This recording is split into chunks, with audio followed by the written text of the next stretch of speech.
Chapter 12, A Friend. I come in the side door and the phone's ringing. Bobby, what's going on? Are you all right? I've called 6 times during the past 2 hours and your father's tried too. Where have you been? Out. What does that mean? Out where? Out, like outside, like not inside. It's a nice day, so I went out. But how?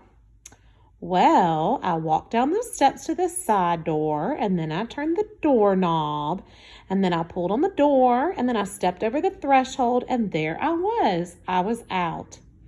Mom is quiet. Sarcasm makes Dad get loud. Mom gets quiet. So, where did you go? All over. Did you walk? On my very own feet. They worked just fine. But how did you deal with my little problem? Simple. The sun was shining earlier and it didn't feel that cold, so I just stripped down to nothing and I went out. Silence. I wish you had told me, Bobby. Or your dad. We need to know where you are, Bobby. You need to know where I am because you don't think I'm a responsible person? Well, I am. I know how to take care of myself. I'm actually pretty good at it. Silence again, plus a sniffle. I should be home tomorrow, Bobby, probably about noon. They've decided my nose won't need surgery, so that's good, I guess. Not that my nose has ever been some grand thing to be admired. Mom wants to have a conversation, but I don't. So you'll be home around noon? Yes. Then I'll see you when you get here. Good. Okay, well, I got kind of cold outside and I just got back and I need a bath now, so I'll see you tomorrow. All right, Bobby, have a good night.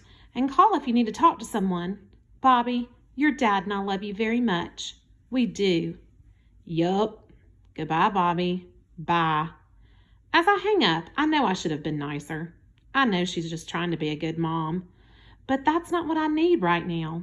It's later after a great bath, after some microwave lasagna and 2 root beers, after I played my trumpet until my lips hurt, after I've watched the last half of the Terminator on cable. The phone rings. It's right next to me on the couch, but I let it ring. Mom, maybe Dad. I don't want to talk to either of them. I grab the handset just before the answering machine kicks in. Yeah. I pause about 3 seconds of silence. Yeah. Is that how you answer the phone? It's Alicia. Oh, well, no. I mean, no one calls except my mom and dad, and I'm pretty tired of talking to them. She says, then I'll try again. And she hangs up. 15 seconds later, the phone rings, and I'm ready. Good evening. This is the Phillips residence. Bobby speaking. She giggles. Much better. Dignified, yet not too stuffy. Now, if you had said Robert speaking, that would have been too much. And then in a quieter voice, so how are you? Did you thaw out? Yeah, completely. I love our hot water heater. It's one of the greatest inventions. Could be, there's a smile in her voice, but I think the toilet ranks higher.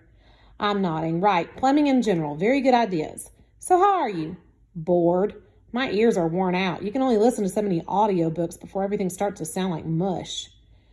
Then I don't know what to say. I haven't had much practice talking to girls. Not this week. Not ever, really. But I ask, so how bad did I scare you today? Because that's something I really want to know. Like, how big of a freak am I really? Alicia's quiet for a few seconds. It's all I've been thinking about. I mean, about no one being able to see you. And I still don't know if I totally believe it's true, but it has to be. That guy didn't see you, and I know you were there. I waved your arm right in his face, and he didn't see a thing. She asked me about when I bumped into her on Tuesday, like what I was doing, and how I got the library. And I tell her about my first trip out, and about the 2 men in the 5th floor bathroom, and then about the accident, and about me going to the hospital. And when I tell her about the tube lady in the bed next to my mom's, she starts laughing and tells me I'm making it up. She laughs so hard that she makes those funny little snorts when she tries to breathe in. And then she stops laughing and she says, I think you're so brave, Bobby. Like to go and visit your mom? And this afternoon telling me about what's going on? That was brave too. I can see the look on her face when she says that, and I can feel myself blushing. Nah, you just got me mad. That's all.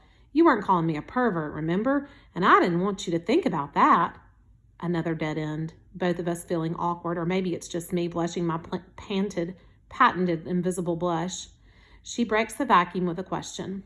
So, will you come to the library tomorrow? I said I'd try, remember? Yeah, but how hard are you going to try?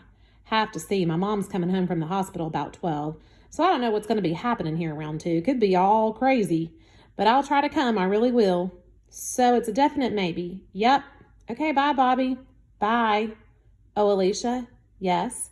Thanks for calling. You're welcome. Bye. I'm sitting on the couch next to an empty lasagna tin and 2 root beer bottles, and I'm a million miles away. Or maybe only about 10 blocks away. I can see what Alicia's face looks like, and I can see her smiling. Then the phone rings. Another courtesy test, and I grab it on the first ring, and I say, "Good evening, Miss Van Dorn. You've reached the Phillips residence again." "Bobby?"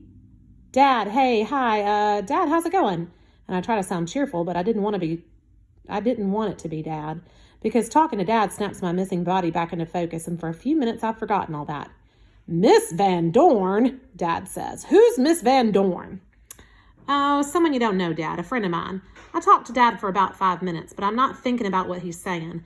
I'm thinking about what I just said about Alicia, about how she's a friend, about how it's true, because already that's what Alicia is. She's a friend."